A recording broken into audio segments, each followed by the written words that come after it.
9 مئی کے حوالے سے ایک اور ہلاکت ہو گئی ہے۔ 9 مئی کے مقدمے میں گرفتار ناحق قید محمد قاسم کھوکھر سینٹرل جیل گوجرانوالا میں انتقال کر گئے۔ محمد قاسم کھوکھر جو ہیں ان کی نماز جنازہ آج بروز ہفتہ صبح 10 بجے ادا کی گئی اور گوجرانوالا میں ادا کی گئی، اور اس میں جو سب سے امپورٹنٹ چیز ہے وہ یہ ہے کہ 9 مئی کے جھوٹے مقدمے میں انہیں قید رکھا ہوا تھا، اور یہ پہلی ہلاکت نہیں ہے 9 مئی کے سلسلے میں، بلکہ اس سے پہلے بھی بہت ساری جو ہیں وہ اموات ہو چکی ہیں پر اسرار طور پر، اور ان کی بھی ہوئی جو فوج کی تحویل میں رہے۔ تو ابھی تک یہ بات سمجھ نہیں آ سکی کہ آخر کیا وجہ ہے کہ یہ لوگ یہ قیدی جو ہیں اس تیز رفتاری سے بیچارے اللہ کو پیارے ہو رہے ہیں۔ تو بہرحال دیکھتے ہیں کہ اس 9 مئی کے حوالے سے کیا ہوگا۔ اور دوسری جانب حسان نیازی صاحب کے والد حفیظ اللہ نیازی نے کل ایک گفتگو کی ہے۔ انہوں نے کہا ہے کہ میرا بیٹا بیرسٹر حسان خان نیازی ریاستی جھوٹوں اور مکاریوں کے نرغے میں ہے۔ فیلڈ مارشل کی ٹیم نے پی ٹی آئی کے بے شمار ورکرز پر ظلم و ستم اور بربریت کے پہاڑ ڈھا رکھے ہیں۔ کیا فیلڈ مارشل کے علم میں ہے؟ اگر ہے تو میرے لیے لمحہ فکریہ ہے۔ تو میں سر آپ کو بتا دوں حفیظ اللہ نیازی صاحب کہ نہ صرف ان کے علم میں ہے بلکہ یہ ان کے حکم پر ہی سب کچھ کیا جا رہا ہے۔ یہ ممکن نہیں ہے کہ چیف آف آرمی اسٹاف کی مرضی اور منشا اور حکم کے بغیر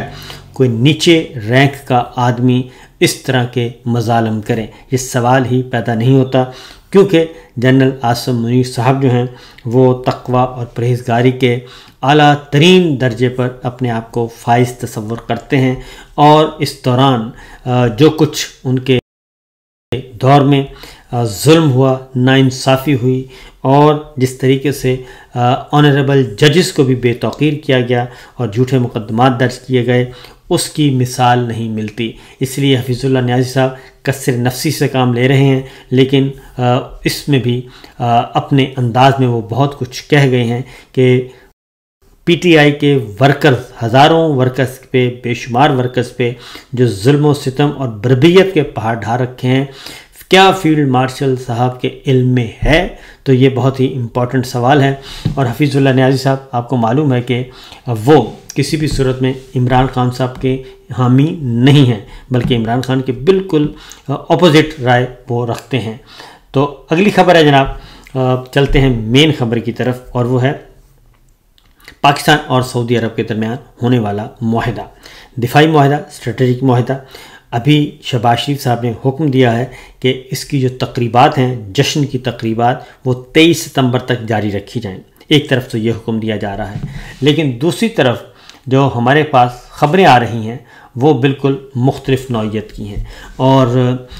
اس میں پہلے اس کو متنازع بنایا گیا، خود پولیٹیکل بیانیاں دے کے اور مخالفین کو ابھار کر، اپوزیشن کو تنگ کر کے، لیکن اب ایک اور بات آ گئی ہے، کیونکہ اس سے پہلے آپ کو میں بتا دوں کہ جو امپورٹنٹ ڈیولپمنٹ ہوئی وہ برطانیہ میں صدر ٹرمپ اور برطانوی وزیر اعظم کے درمیان جو پریس کانفرنس ہوئی، اس میں صدر ٹرمپ نے یہ کہا تھا کہ وہ بگرام ایئر بیس واپس لے رہے ہیں، وہ فوجی اڈہ بہت امپورٹنٹ ہے اور اسے ہم واپس لیں گے اور اس کا کنٹرول سنبھالیں گے۔ یہ بات ہوئی۔ اس کے بعد پھر جب یہ چیزیں آئیں اور اسرائیل کی طرف سے رد عمل آیا اور بھارت کی طرف سے رد عمل بڑا ہی پراسرار طور پر بہت ہی ٹھنڈا رد عمل تھا۔ انہوں نے کہا کہ اس معاہدے کے بارے میں ہمیں پہلے سے علم تھا اور ہم اس کا جائزہ لیں گے اور اس کے بعد ہم کوئی بات کریں گے، تو لہٰذا ان کی طرف سے کوئی ایسی بات نہیں آئی، جبکہ اسرائیل اس کو تنقید کا نشانہ بنا رہا تھا۔ اور پھر احمد قریشی صاحب آئے اور انہوں نے کہا، جو کہ بالکل اسٹیبلشمنٹ کے بہت ہی قریبی تصور کیے جاتے ہیں، اور احمد قریشی صاحب اسرائیل کا وزٹ بھی کر چکے ہیں، تو انہوں نے کہا کہ یہ معاہدہ جو ہے یہ اسرائیل کے خلاف نہیں ہے، ابھی تک اس کی کوئی تردید نہیں آئی۔ اب پاکستان اور سعودی عرب کے دفاعی معاہدے کے بارے میں دفتر خارجہ نے ایک وضاحت کی ہے۔ انہوں نے کہا ہے کہ پاکستان اور سعودی عرب کے درمیان ہونے والا دفاعی معاہدہ